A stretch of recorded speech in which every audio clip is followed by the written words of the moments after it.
Okay, let's start with a little experiment. I want you to picture a brochure for a luxury resort in, say, Baja California Sur. You know the Yeah, type. glossy paper, colors turned way up. Exactly. You see the infinity pool, the margarita, the whole deal. And right at the top in this elegant script, it says, Bahía de los Sueños, the Bay of Dreams. Sounds perfect. Sounds inviting. It's also a complete fabrication. Right, because if you put down that brochure and you pick up, I don't know, a real nautical map, Or even better, talk to a local fisherman. you're going to hear a very different name. You're going to hear Ensenada de Muertos, the Bay of the Dead. Which is, I mean, about as stark a rebrand as you can get. You've got the marketing team selling dreams and history, just screaming death. And that tension is exactly where we're going for this deep dive. We want to excavate this. We want to understand how a place earns a name like the Bay of the Dead. And honestly, when I first looked into it, I figured it was, one single event. A shipwreck, a big storm, something tragic. Boom. Bay of the Dead. Case closed. Exactly. But it's not that simple. It's not one event at all. It's a pattern. It's this layer cake of failure and A survival. layer cake. I like that. You've got these ancient, mysterious cultures, then conquistadors, literally chasing fairy tales, then plague ships, ghost resorts. And a lot of failures. Spectacular failure. But, and this is the key, it's also about the people who didn't fail. Because when we get to 2026, the story completely flips. It stops being about death and starts being about a really sophisticated kind of survival. Involving some very smart whales, from what I understand. Yeah, very smart whales. Okay, so let's dig in. The first layer. We have to go way back, before the Spanish, before anyone else. We're talking about the original inhabitants, the Paracu people. Right, the Las Palmas culture. And we have to get rid of a cliche right away, this idea of the peaceful savage living in some kind of Eden. No conflict, just harmony. The archaeology tells a totally different story. The sources use a phrase that really stuck with me, violence in Eden. That's powerful. What's the evidence for that? It's in the bones. There is a major study that analyzed skeletal remains from caves near the bay. They were looking for trauma, fractures, signs of injury. And what did they find? A trauma rate of 52.5%. Hold on. 52.5. That sounds incredibly high. Is it? It is off the charts. I mean, to give you some context, if you find a trauma rate of 10, maybe 15% at a site, you assume there was some conflict. 52% is just. It's one of the highest rates ever recorded in the New World. So half the people walking around had their bones broken by other people. By violence, yes. And we know it was violence because of where the injuries are. We're not seeing defensive wounds like a broken forearm from blocking a blow. So what do we see? We're seeing depression fractures on the backs of skulls. The back of the skull. That sounds like an ambush, an execution. Exactly. It points to lethal hit-and-run tactics. And it makes sense if you look at the landscape. This is a desert coast. Fresh water is everything. If your group controls the spring at the bay, you live. If not, you die. So the violence was about survival. It was a survival strategy in a brutal, hyper-competitive world. So the name Muertos is not a metaphor. You are walking on an ancient battlefield. And their burials reflect that, right? They do. They practice secondary burial. They'd let a body decompose, then collect the bones, paint them with red ochre, and wrap them in palm fronds or deerskin. But this is where the story gets even stranger. It's not just how they died. It's who they were. Because their skulls were different. This is one of the great mysteries of Baja archaeology. The skulls are what scientists call hyperdolichocephalic. Okay, hyperdolico. Walk me through that. It just means they were exceptionally long and narrow. Most Native American populations have, broader, rounder skulls. These were distinct. Distinct how? Like they looked like people from somewhere else. Yes. They look more like populations from Melanesia or Polynesia. Think Papua New Guinea. Wait a minute. Are you suggesting they didn't come across the Bering Land Bridge? They came by boat across the Pacific? That's the theory. It's controversial, but the physical evidence keeps pointing to a life lived on the water. It's not just the skulls, it's their ears. Their ears. Many of the skulls show something called auditory exostoses. That's surfer's ear, right? That bony growth. Exactly. Your body grows bone to protect the eardrum from cold wind and water, and you only get it if you spend a huge amount of time submerged in the ocean. These weren't land people, they were water people. So layer one of our dig. Long-skulled, deep-diving warriors who may have crossed an ocean fighting to the death for a spring of fresh water. And they were the masters of this place, until, of course, the next layer gets added, the layer of iron and ash. the Europeans arrive. Right, enter the conquistadors. And this part of the story, reading the notes, it feels like a dark comedy of errors. It really is. And it all starts with the delusion. You have to remember, Hernán Cortés and his men were obsessed with romance novels. There was one in particular, a bestseller called Las Sergas de Esplendian. So this is like the Harry Potter of its day. The Game of Thrones is a perfect analogy. And in this book, there's a fictional island called California. Hang on, the name California, the state, the peninsula, all of it, comes from a fantasy novel. It does. In the book, California is this mythical island ruled by an Amazon queen, Calafia. And here's the kicker. It's full of gold, and the Amazons use gold weapons because it's the only metal they have. So Cortés is in Mexico, he looks west, and he's not seeing a desert. He thinks he's found Queen Calafia's island of gold. He was completely projecting this fantasy onto the real world, and that's what makes the next few years so tragic. So let's talk about the first guy to actually land there, Fortín Jiménez. 1533. Jimenez gets there, but he's not an explorer, he's a mutineer. He killed his captain, stole the ship, and showed up looking for pearls. Did he find them? He found pearls, but then he found the locals, and they killed him almost immediately. So the Bey rejects the first attempt. Strike one. Then strike two was Cortés himself. He arrives in 1535, he calls the place Santa Cruz. He's got colonists, horses, everything. He's going to build a kingdom. But I'm guessing Queen Calafia wasn't there to greet him. No.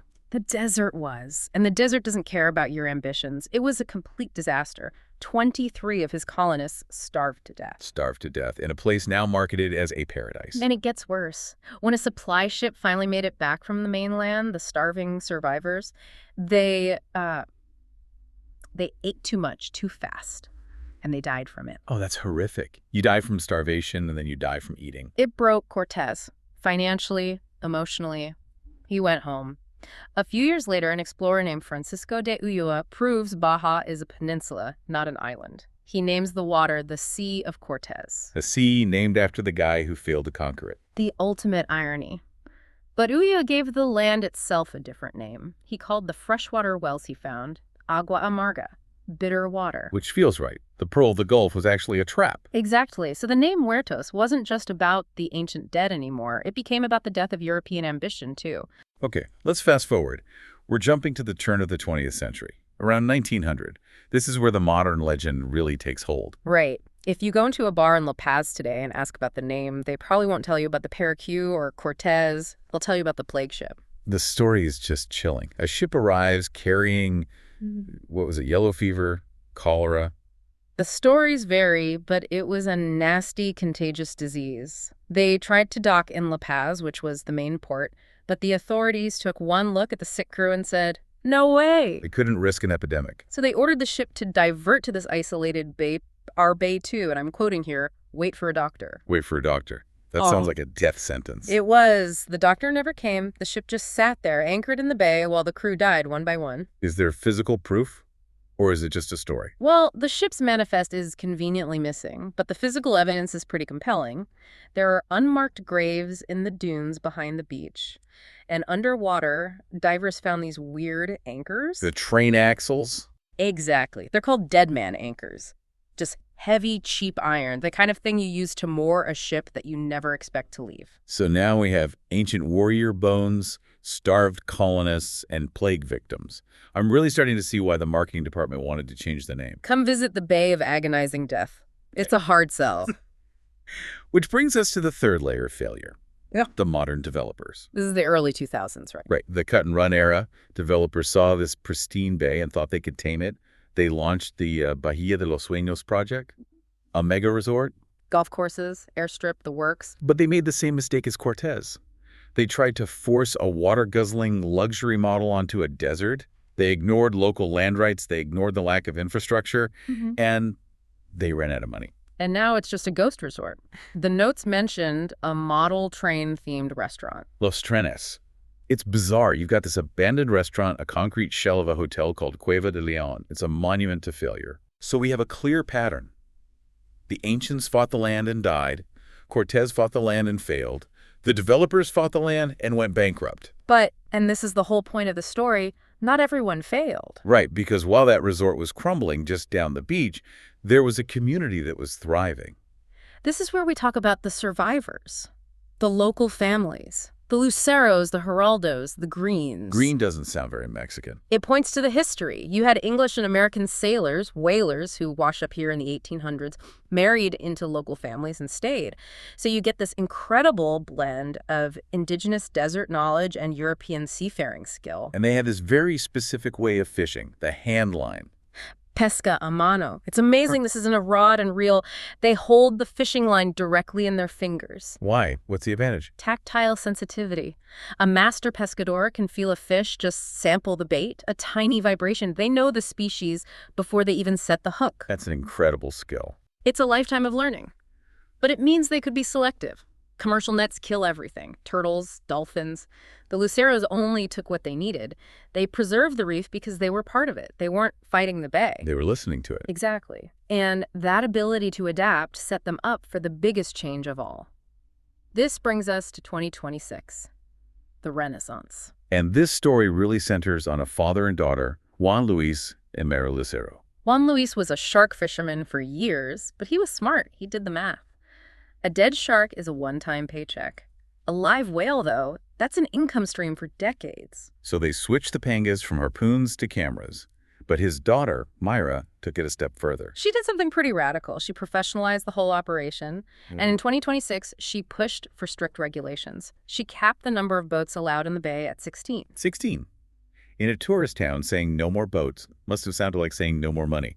It was a huge gamble. She was betting that quality would beat quantity, that instead of 50 boats chasing one whale, 16 boats could offer a premium, silent observation experience. And that word silent is key. It's everything. They created zones where you have to run on electric engines or stay in neutral, no more high-speed chases, no harassing the animal. And the ones who responded most dramatically weren't the tourists, it was the orcas. The response from the wildlife has just been explosive. We're seeing an orca boom. The resident pod there, the Agua Amarga pod, is up to around 22 individuals. They're healthy, they're reproducing. Wait, their behavior has changed. I read about something called the Mobula Slam. It is one of the most spectacular things you can see in nature.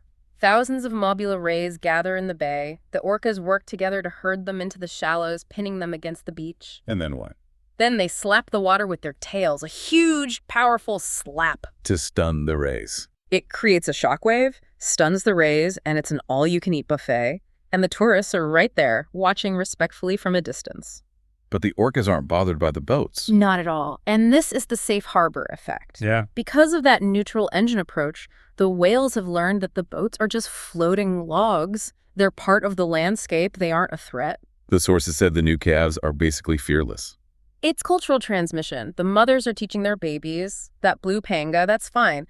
But what's even crazier is what the humpbacks are doing. The defenders. Yeah. Humpbacks and orcas are not friends. But here, researchers have seen humpbacks actually move closer to the tour boats when orcas are around. They're using the boats as a shield. They're using the boats as a buffer. It's this incredible three-way trust between humans, orcas, and humpbacks. It's a complete inversion of the bay's history. From a place of violence and death to this, sophisticated coexistence. Exactly. So when you look at the Bay of the Dead versus the Bay of Dreams, neither name is really right anymore. Dreams is too fake, and dead is stuck in the past. So I think the story really asks us to reconsider what it means to own a place. Cortez tried to own it with a flag. The developers tried to own it with concrete. They both lost. The only people who succeeded were the ones who became a part of its ecosystem. The Luceros succeeded because they listened. They listened to the currents, they listened to the fish, and eventually they listened to the whales. Which seems to be the lesson here. If you try to impose your will on a place, you'll eventually be rejected.